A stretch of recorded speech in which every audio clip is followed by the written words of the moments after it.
Selamat pagi para pemirsa, para umat riak sabda yang dikasihi oleh Tuhan kita Yesus Kristus. Hari ini tanggal 19 April 2020, renungan harian akan dibawakan oleh Frater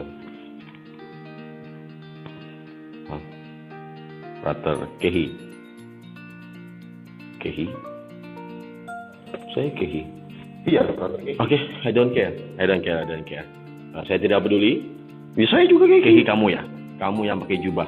Oke, I don't care kamu tuh. yang harus memberikan renungan. Saya akan pakai kolar. Iya, Projo. saya nggak minta kamu kok buat Projo harus pakai menjelaskan. kolar.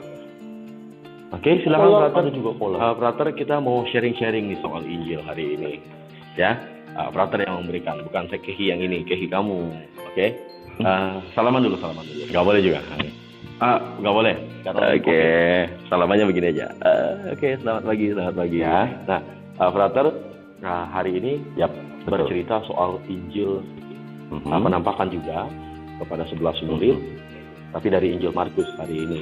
Nah, juga Injil Markus menjelaskan penampakan dari awal, penampakan Maria Magdalena, penampakan kedua murid, dan penampakan ke-11 murid, dan memerintahkan mereka untuk pergi mewartakan Injil. Nah, bagaimana Frater merefleksikan Injil hari ini, Frater? Oke, silakan. Selamat pagi kembali. Saya ucapkan Frater Kehi, biar saya jelaskan ya. Frater nggak usah. Frater diam aja, senyum-senyum aja di situ. Oke. Nah, teman-teman sekalian, saya mau menjelaskan seperti ini. Pemirsa Riak Sabda, umat-umat Riak Sabda yang dikasihi. Ada 3 bagian dalam Injil hari ini. Ya. Yang pertama, Markus pada bagian terakhir Injil ini mau menegaskan kembali soal penampakan. Nah, kita tahu bahwa dalam kisah-kisah Injil pada minggu-minggu ini, terutama dalam hari Senin, Selasa, Rabu, dan Kamis, itu soal penampakan. Nah, ditegaskan di dalam Injil Markus ini adalah penampakan yang pertama adalah penampakan kepada Maria Magdalena. Nah, dan yang bagian yang kedua adalah penampakan kepada 2 murid di perjalanan menuju Emmaus.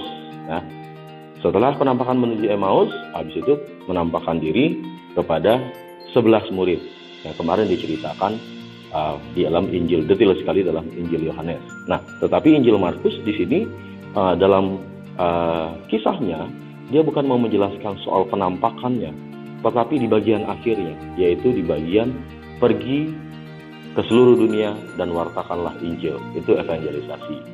Nah, oke, Frater Kehi, saya jelaskan dulu satu persatu. Yang pertama soal penampakan kepada Maria Magdalena. Nah, terus Frater. Ini yang menarik. Mengapa biasa orang banyak salah menilai soal Maria Magdalena?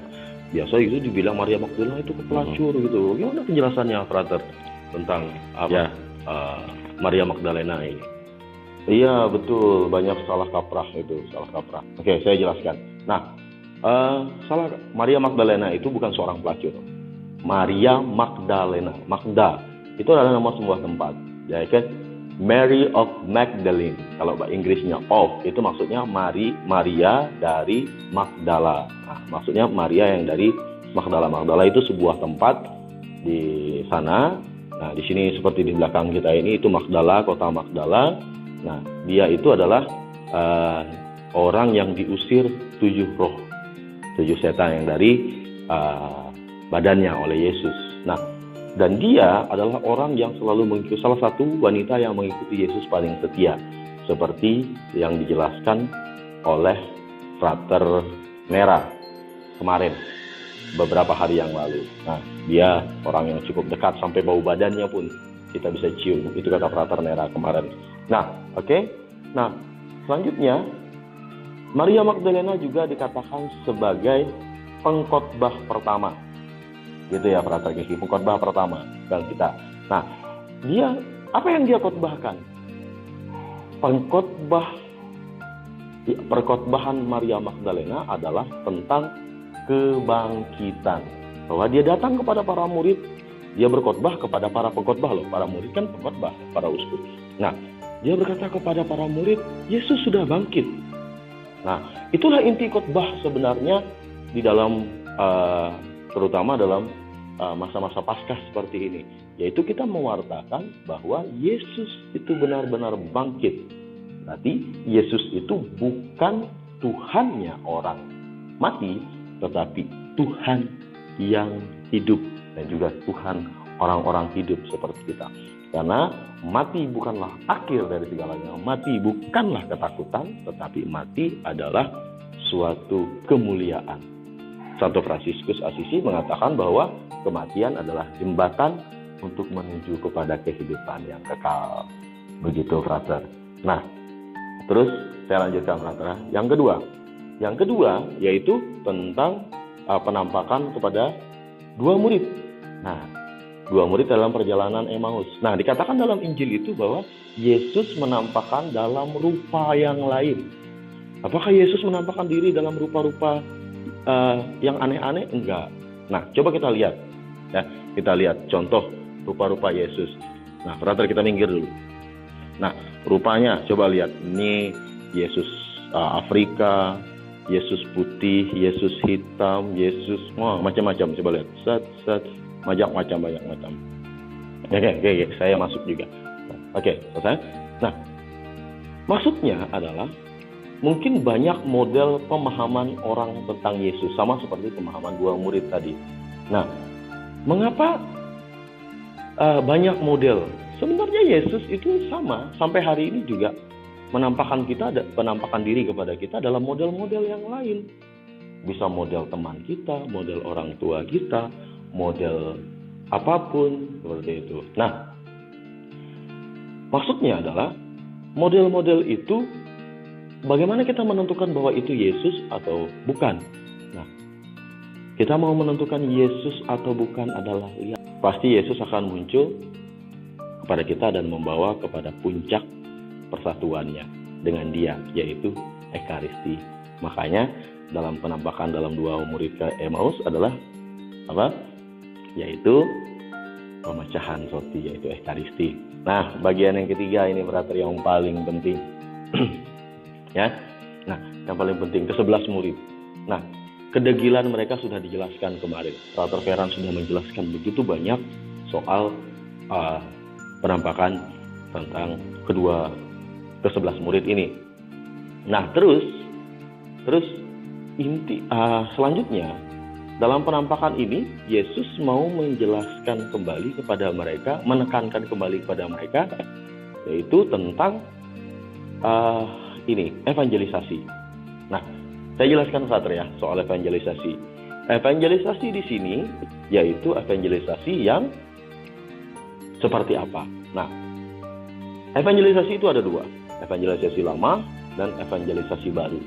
Evangelisasi lama yaitu seperti para misionaris pada zaman itu, yaitu pergi ke tempat di mana orang yang belum mengenal Yesus, membaptis mereka dalam nama Bapa, Putra, dan Roh Kudus. Itu pembaptisan evangelisasi lama. Nah, terus ada evangelisasi baru. Nah, apa itu evangelisasi baru? Evangelisasi baru adalah mewartakan Injil kepada mereka yang sudah dibaptis atau sudah percaya.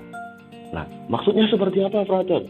Teman-teman sekalian, maksudnya adalah kita harus memperbaharui model evangelisasi kita.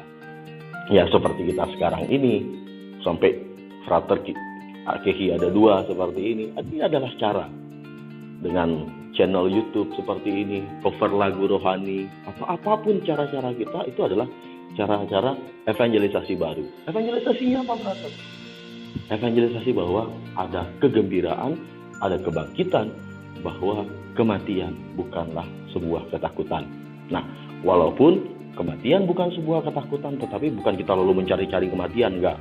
Tetapi apapun yang terjadi dalam hidup kita, kita harus siap menghadapi kematian, ya. Seperti Santo Fransiskus tadi mengatakan bahwa kematian adalah jembatan untuk menuju kepada kehidupan kekal yang baru. Nah, di dalam kata-kata evangelisasi, di situ ada ditulis semua makhluk. Nah, kenapa semua makhluk? Nah, dalam permenungan saya, frater, bahwa evangelisasi mewartakan Injil kepada seluruh makhluk adalah, Injil itu kan adalah kabar gembira. Loh, kabar gembira bukan berarti kita merusak semua hal. Jadi kalau kita mengevangelisasi manusia, berarti kita membangun manusia. Kita mengevangelisasi bumi, berarti kita membangun bumi, tumbuhan, hewan, bukan mengeksploitasi. Nah, begitu Frater. Pesan untuk kita semua pada hari ini adalah ada dua. Yang pertama, Yesus itu bisa banyak rupa. Nah, Maria Magdalena bertemu bisa seperti tukang kebun. Nah, kita bisa melihatnya seperti tukang kebun. Orang-orang yang rendah sekalipun. Karena Yesus pernah berkata dalam Injil, bahwa apa yang kau lakukan kepada saudaraku yang paling hina kau lakukan kepadaku. Itu jangan lupa. Nah, Yesus itu menampakkan diri dalam bentuk apapun, dalam rupa apapun. Orang miskin, orang kecil, orang besar, orang sedang, orang tinggi, yang sama seperti kita juga, itu Yesus hadir. Nah, kehadiran Yesus dibuktikan dalam apa?